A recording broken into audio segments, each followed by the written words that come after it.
This program is brought to you by Emory University. So, this is the Hobbit. You asked me to find the 14th member of this company, and I have chosen Mr. Baggins. Me? No. Seize this chance to take back Erebor! Here, Mr. Bilbo! Where are you off to? I'm going on an adventure! Loyalty. Honor. A willing heart. I can ask no more than that. Mithrandir, why the halfling? Why Bilbo Baggins? Perhaps it is because I'm afraid. It gives me courage. You'll have a tale or two to tell when you come back. Can you promise that I will come back? No. And if you do, you will not be the same. My name is Bilbo Baggins. Bagginses.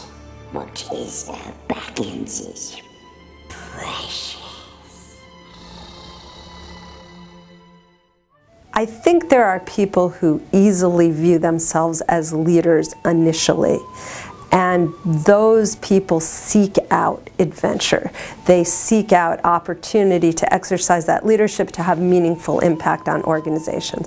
Bilbo is the exact opposite of that. So what makes The Hobbit really an intriguing story in that way is witnessing firsthand his evolution, because he's thrust into the kinds of situations where he has to find in himself that core set of abilities that help him navigate through the world, guide other people with him, and inspire them as well to greatness. One of the ways to think about leadership development is to think about it holistically. And our approach here at the Goizueta Business School is to think about 4 really separate quadrants. There's a cognitive component, an emotional component, a relational, and a behavioral.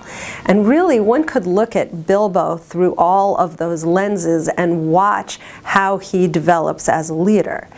In terms of cognitive, we know, for example, that hobbits have a rich lore that they can draw upon, and you see throughout the movie Bilbo beginning to find old tales and applying them to new situations. And of course that's part of cognitive, but the other part of cognitive is developing a set of expertise, and Bilbo absolutely does that.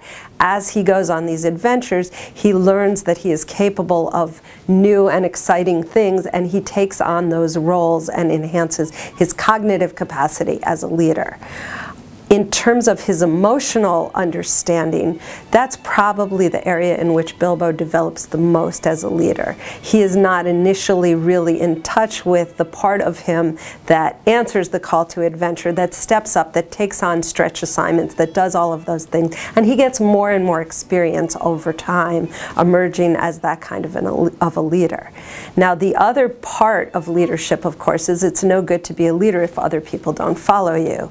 In Bilbo's case, it's the dwarves who have to learn to trust him and to see him as a leader. And Bilbo really develops that piece of his leadership capacity over time through sustained interactions with the dwarves. So in the beginning, they begin to give him grudging respect based on his willingness to take some risks on their behalf. But over time they start looking at him to be sort of an innovative problem solver. And he does that through more effective communication, more effective role modeling, and then really a willingness to take risks and move outside of his comfort zone. One of the things that's interesting to me is to contrast Thorin's leadership style with Bilbo. So Bilbo is of course not particularly a charismatic style, and neither is he anointed by birth or stature with the capacity to be a leader. What we see in Thorin is an audacity and an assumption that he is the rightful heir of a treasure, that it is his to give or not give to others who have followed in his path. And then we ultimately see that greed can become very corrupting.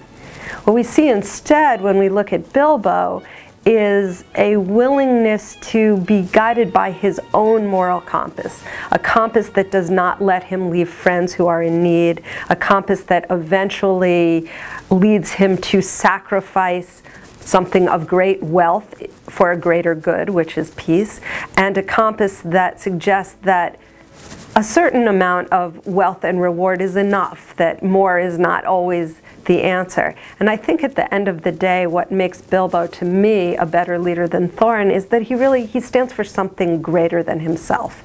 And that makes him charismatic, and it makes us love him more, even though he's not perhaps as much of a natural leader as Thorin might be. We've seen maybe a similar contrast between companies, where there are some companies that have very much organized themselves around increasing shareholder wealth at whatever cost, which in my opinion is a short-term mentality and probably a very toxic one. And you can compare that with some of the companies that are clearly driven by higher order missions that view that wealth as a natural byproduct, but really stand for a greater purpose in the world and for making meaningful contributions to not only their direct constituents, but to society as a whole.